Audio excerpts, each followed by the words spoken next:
অসমৰ বিৰোধী শূন্য হোৱাৰ দিশে ৰাজ্যসভা কংগ্ৰেছৰ পৰা প্ৰতিদান বিচাৰিছে AIDF-এ 16 মাৰ্চত দেশৰ অন্য ৰাজ্যৰ লগতে অসমৰ 3খন আসনৰ বাবে অনুষ্ঠিত হ'ব ৰাজ্যসভাৰ নিৰ্বাচন ইতিমধ্যে জাৰি হৈছে নিৰ্বাচনী অধিসূচনা সাংসদ ভুৱনেশ্বৰ কলিতা ৰামেশ্বৰ তেলী আৰু অজিত ভূঞাৰ আসন 3খনৰ বাবে অনুষ্ঠিত হ'ব নিৰ্বাচন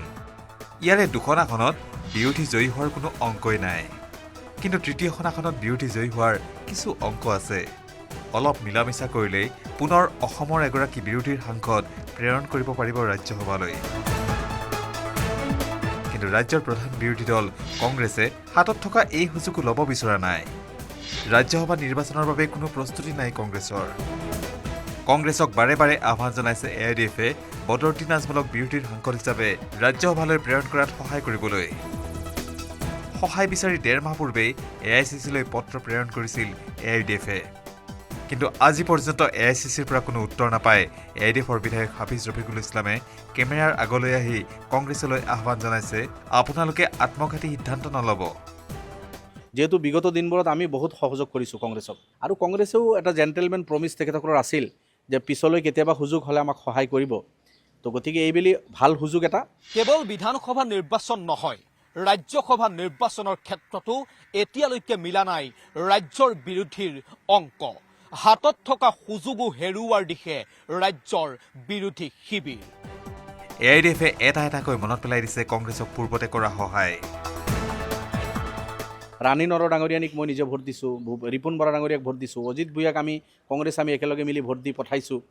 আৰু মনমোহন সিং ডাঙৰীয়াকৈ এবাৰ আমি ভোট দিছোঁ ইয়াৰ পিছত প্ৰতিভা দেৱী সিং পাটেল প্ৰণৱ মুখাৰ্জী যশৱন্ত সিনহা কংগ্ৰেছৰ ৰাষ্ট্ৰপতিৰ কেণ্ডিডেট এই সকলোক আমি ভোট দিছোঁ আমাৰ পৰা কংগ্ৰেছে সহায় লৈছে AIUDF-ৰ সৈতে কেতিয়াবাই সম্পৰ্ক ছেট কৰিলে কংগ্ৰেছে কিন্তু 2024-ৰ পৰা ক্ষমতাহীন হৈ থকা বদৰুদ্দিন আজমলক ক্ষমতা দিয়াৰ স্বাৰ্থত এতিয়া কংগ্ৰেছৰ পৰা প্ৰতিদান বিচাৰিছে AIUDF-এ অৱশ্যে AIDF-এ এই কথাও কৈছে কংগ্ৰেছে হীৰেণ গোহাঁইৰ দৰে ব্যক্তিক ৰাজ্যসভালৈ প্ৰেৰণ কৰিব বিচাৰিলে AIDF-এ আপত্তি নকৰে কিন্তু প্ৰতিদান এইবাৰ দিবই লাগিব কংগ্ৰেছে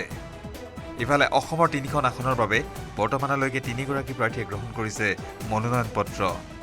5 মাৰ্চত অন্ত পৰিব মনোনয়ন গ্ৰহণ প্ৰক্ৰিয়া এতিয়া হাতত থকা সুযোগ কিদৰে গ্ৰহণ কৰে আৰু AIDF-ক প্ৰতিদান দিয়ে নে নিদিয়ে কংগ্ৰেছে সেয়া হ'ব লক্ষণীয়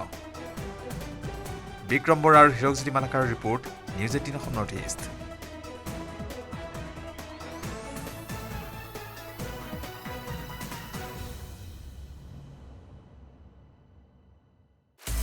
আপুনি বিচৰা বাতৰি পাব কেৱল নিউজ 18 এপত